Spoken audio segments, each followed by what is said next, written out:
vamos a hablar de inmediato con nuestro primer invitado, que es Diego de Aquino, sobre algunos de los temas que están preocupando seriamente a todos los argentinos dentro de estas turbulencias que estaba mencionando yo. ¿Cómo te va, Diego? ¿Qué tal, Gustavo? Buenas noches. Bueno, gracias por la paciencia de escuchar el editorial con el cual abrimos siempre estos programas. Hay algunos aspectos fundamentales, porque hay una esperanza muy seria del gobierno en que pueda haber algún anuncio pronto de una gran inversión que sacuda a todos aquellos que se sienten absolutamente limitados y que inclusive están viendo si el RIGI se aprueba o no se aprueba, este régimen de incentivos de las grandes inversiones, pero que tiene algunos, desde mi punto de vista y creo que también de muchos especialistas, no sé lo que pensarás vos, y eso te lo estoy consultando, algunos indicios o disposiciones previas que son las que realmente abrirían el juego. Entre ellos el cepo cambiario. ¿Cómo lo ves? La clave para entender el proceso de toma de decisiones tiene que ver con los precios relativos. Mientras Argentina no tenga precios relativos estables, es virtualmente muy difícil de que exista un proceso de inversiones y mucho menos vigoroso. ¿Qué significa eso? Que mientras los precios de una cosa en relación a la otra no se mantengan más o menos en un rango previsible, nadie va a invertir para recuperar vía ventas algo que hoy es un negocio y mañana puede dejar de serlo, que es la historia argentina, ¿sí? Vieja historia. Vieja historia. Con lo cual, dicho esto, para que existan precios relativos estables tienen que ocurrir algunas cosas. La más importante, de mi punto de vista, tiene que ver con empezar a desarmar el cepo, porque eso permitiría volver a arbitrar precios que están desarbitrados. Hoy hay muchos nichos financieros que alteran la ecuación de producción en los sectores de la economía real. Claro, y dependiendo en qué dólar se muevan también, además de eso. Pero bueno, fíjate lo siguiente, digamos, el modelo que propone el gobierno en la ley bases, que es el RIGI, ¿sí? Eso en el fondo es un modelo de estable precio relativo, porque si uno lo despluma el contenido, lo que está diciendo, mire, usted no va a tener cepo, va a poder sacar los dólares cuando quiera, va a tener garantía de que no le vamos a poner ningún impuesto raro o extravagante en algún momento. Es decir, en esa ventana o en ese sector de la economía, el gobierno está reconociendo que se necesitan precios relativos estables. Claro, eso lo ha dicho el propio Milei, ¿no? Pero la cuestión es llevarlo en adelante. Y precios relativos estables, fíjate, en momentos en que todavía no se han adecuado al nivel que tendrían que tener las tarifas de los servicios públicos. No sabemos lo que cuesta el gas, lo que cuesta la electricidad, ¿no es cierto?, lo que cuesta el agua, todo eso, es decir, lo que cuestan los combustibles líquidos. Es decir, todo eso todavía está en proceso de ebullición y por eso tenemos esos aumentos, en algunos casos pequeños, pero en otros casos explosivos, como ha sido el caso del gas o el caso de la electricidad, porque las tarifas siguen atrasadas. Y como decís vos, eso afecta a los precios relativos. Y agreguemos el tema de los ingresos fijos, porque recordemos que el salario para la mayoría de las personas es una manera de subsistir, pero desde el punto de vista de la economía es una parte muy importante de la ecuación de costo de las empresas. Entonces, ¿cuál es el salario real o en relación al precio de las cosas que se va a sostener? ¿El salario de septiembre del año pasado, el salario de diciembre, el salario del mes pasado o el salario de dentro de 6 meses? Bueno, mientras esto se va dilucidando progresivamente, el gobierno evidentemente tiene me parece, un primer jalón que es empezar a desarmar el cepo, el segundo tiene que ver con las tarifas y el tercero tiene que ver con esto que el presidente todavía no habla, porque con su exceso de liberalismo en materia de abordaje económico, no es capaz de afirmar cuánto entiende él que tienen que participar, como en cualquier país del mundo, ¿no?, los sectores de ingresos fijos dentro de la economía, dentro de la ecuación económica. O sea, esto no quiere decir que a nivel de una actividad o de una empresa sea diferente, pero a nivel de participación colectiva esto es algo que el mundo hace más de 100 años lo empezó a resolver, con lo cual eso es el tercer interrogante. Mientras esto no esté, no digo fijo en un momento, sino fijo como perspectiva, ¿sí?, en la relación de precios, es muy difícil que enraíce un proceso de inversiones y yo creo que es más difícil que enraíce un proceso de toma de créditos, porque tomar crédito a largo plazo, a menos que uno quiera estafar al que me da el crédito, es para devolverlo. Y la única manera que tengo de devolverlo es con una actividad comercial industrial o productiva exitosa, y eso depende de que yo tenga certidumbre en la planificación. Ergo, cualquier crédito que pueda tomar en este plazo inmediato, por más que inconveniente que sea, está muy ligado a la oportunidad, ¿no? A la oportunidad financiera del momento. Obviamente que si el crédito es barato, muy probablemente se tome en crédito y eso derrame sobre la actividad económica, no es que no va a pasar nada, pero eso no quiere decir que se termine transformando en un proceso fuerte de inversión. Pasó con los créditos UVA en la época de Macri, gran parte de los créditos fueron a parar a compra-venta de vivienda usada, y no hubo ningún tipo de orientación hacia vivienda nueva, ¿cierto? La única ventaja tiene que ver con el IVA, que eso ya lo sabemos cuando es vivienda nueva, pero es una ventaja fiscal. Con lo cual, mientras esto no esté despejado, y al gobierno le faltan algunos jalones, yo creo que vamos a seguir con algunas incógnitas. Sí, ahora, realmente, precisamente eso es algo que todo el mundo cuando comienza a ver estos nuevos créditos que han surgido, muchos comienzan a hacer los cálculos. A ver, ¿me conviene tomar este crédito a pesar de la inflación más el UVA?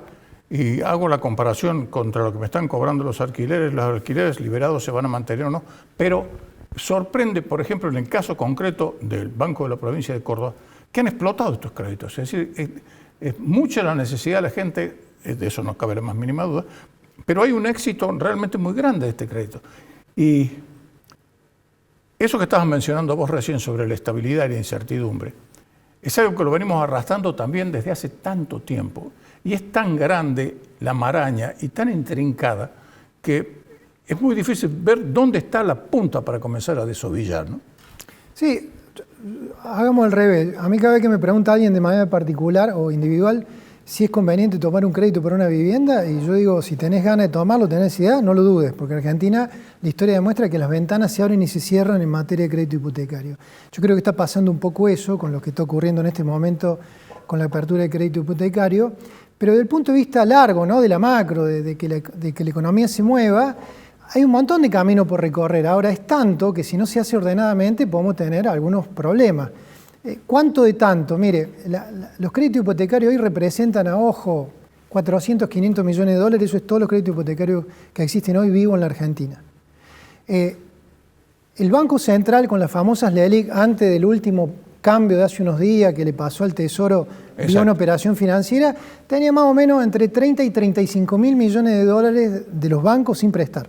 Es decir, todo el crédito hipotecario de Argentina es menos de 500 millones de dólares y los bancos, la plata nuestra, de los ahorristas que está depositada, no se la prestan a nadie por 35 mil millones. Entonces, cualquier ventisca produce un huracán y eso yo creo que es un poco lo que está pasando en materia de crédito hipotecario. Bienvenido sea. A quien me pregunte de manera individual y tenga necesidad y ganas de hacerlo, le digo, no lo dudes, Argentina, hacé tu mejor opción, pero no lo dudes, ejecutalo, pero yo digo, desde el punto de vista del impacto sobre la economía real, faltan algunos datos y elementos. Claro, porque es ínfimo, 500 millones de dólares para una actividad que está prácticamente paralizada en un 30, 35%, es nada, es una gota de agua en el mar. Es una gota de agua lo que hay hoy y cualquier gotita que gotee de lo que los bancos no prestan para este tipo de cartera, bueno, produce un revoltijo enorme, digamos, ¿sí? Porque hay muchísimo dinero desde hace 5 años al menos que no se presta en el sistema financiero, es lo que se llama en los bancos, no se estructura crédito, ¿sí? Los bancos lo que han hecho es armar una gran bola de nieve junto con el Banco Central, detrás de la idea de las LELIQ, luego los PASE, pero lo cierto es que los ahorros estaban dentro de una rueda de almacén donde siempre quedaban dentro de los bancos y no salían. Ahora con los cambios de las reglas, bueno, ese dinero cuesta mucho más tenerlo en el banco. Todos sabemos que se pierde plata al tenerlo, ¿no? Efectivamente. Y eso también los bancos lo están sufriendo y claramente la política monetaria del gobierno tiene una orientación destinada a que estos créditos empiecen a derramar. Ahora yo insisto con esto, mientras no haya precio relativo estable, los créditos de mediano y largo plazo productivos, que es distinto que lo que es un crédito de consumo, sí, seguro, como una hipoteca. Sí, hablemos de las pymes que están necesitando tanto. Claro, ¿quién va a tomar un crédito a 10, 15 años si no sabe si dentro de un año vamos a tener la misma legislación laboral o no, ¿cierto? Exacto. Por ejemplo, para decir algo, ni hablar con el precio del dólar, ni hablar con el precio de los insumos.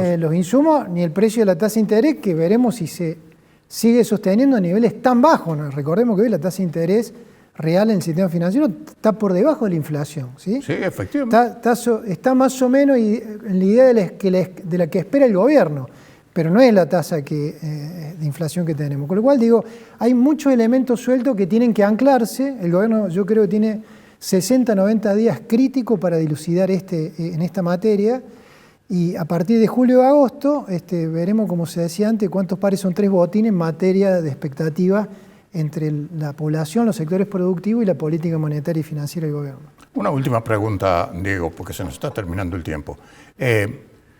Hemos llegado, o es relato del gobierno, el hecho de que lo peor ya pasó. No, yo creo que lo peor no pasó aún. Pasaron cosas muy gruesas, pero faltan cosas por pasar. Si uno mira la historia argentina reciente, yo suelo hacer una analogía entre esta situación y el primer gobierno de Menem, la primera parte entre lo que fue el plan BB hasta la convertibilidad. Cuando la convertibilidad inicia su periodo, tuvo 2 activos ese momento desde el punto de vista de la política monetaria. Uno, el plan Bonex, que fue un refinanciamiento compulsivo de todos los pasivos de corto plazo del Tesoro. Todos nos acordamos de eso. Cargado en las billeteras personales de cada uno de los argentinos que tenían depósito, pero por otro lado, que ese plan Bonex, de alguna manera el gobierno lo viene ejecutando de manera exitosa este gobierno. Es decir, de alguna manera viene limpiando la hoja de balance del central, ordenando la hoja del Tesoro y cargándonos algunas costas a los argentinos, que somos quienes tenemos que soportar el Estado y la Argentina. Pero hay otro elemento que me parece que pasa desapercibido, que es que la convertibilidad cuando inicia en abril del 91, la ley Dromi, que es la primera reforma del Estado, se votó en agosto del 89. Entel se privatizó en el año 90, YPF fue convertida en sociedad anónima ya en el año 90. Es decir, Argentina en el 91 ya teníamos teléfono a $3.000 la línea, pero en 20, 25 días nos ponían una línea, antes había que esperar. Años. 20 años o en realidad hacer departamento bolsa, sería comprar un departamento para tener un teléfono, ¿no? Sí. Y después venderlo, ¿sí? Exacto. Que era como el dólar bolsa ahora. Y por otro lado, empezamos a dejar de tener cola en las estaciones de servicio, ¿sí? Porque había disponibilidad de combustible ya en los 90. ¿Qué quiero decir con esto? Que la convertibilidad tuvo otro activo que fue una ventana al proceso de inversión. En ese momento se eligió la privatización como concepto, pero que permitió que entraran capitales para empezar a hacer girar la rueda de la economía. Ese elemento hoy el gobierno no lo tiene. Exacto. Y yo creo que han menospreciado la discusión del RIGI porque si uno lo mirara con el ojo del pasado reciente, deberían haber agarrado cualquier RIGI que le hubiera dado el Congreso y no mirarle mucho el pelo al huevo si es de $200 millones, 150, o cómo es la ecuación entre capital nacional o los que están y los que vienen, ¿no? Es decir, la primera ley Dromi, la del 89... Esa otra discusión con el RIGI. Exactamente, una discusión demasiado fina para los gruesos problemas que tiene la Argentina. La ley Dromi, repito, Menem asumió el 9 de julio del 89, se votó en agosto del 89. Y convengamos que fue la ley que hubo, ¿no? Eso es es más, tuvo un montón de críticas, ¿o no? ¿Cierto? Sí, por supuesto. Y tuvo muchas críticas a las privatizaciones de Entel y el proceso YPF y otros. Y el de trenes, ¿no? Muchos de estos, o las autopistas, ¿no? Las rutas en ese momento, la concesión de peaje. Sin embargo, hubo algo como un gomón salvavidas para que la inversión real encontrara un punto de fuga y empezara a decantar en la economía y generara empleo y moviera la rueda. Este elemento yo creo que el gobierno lo subestima y eso requiere un plazo natural de maduración, eso no pasa de un día para otro. Los mercados financieros y monetarios se ajustan muy rápido, para bien y para mal. La economía real se ajusta más lento, pero cuando se ajusta para mal y para bien, los resultados son mucho más sostenidos. Para mal, repito, cuando cierran la fábrica y despiden gente, o para bien, cuando alguien decide emprender algo nuevo y sostenerlo en el tiempo. Muy clara tu explicación. Es decir, que hay que esperar para que lo peor haya pasado. Muchas gracias, Diego.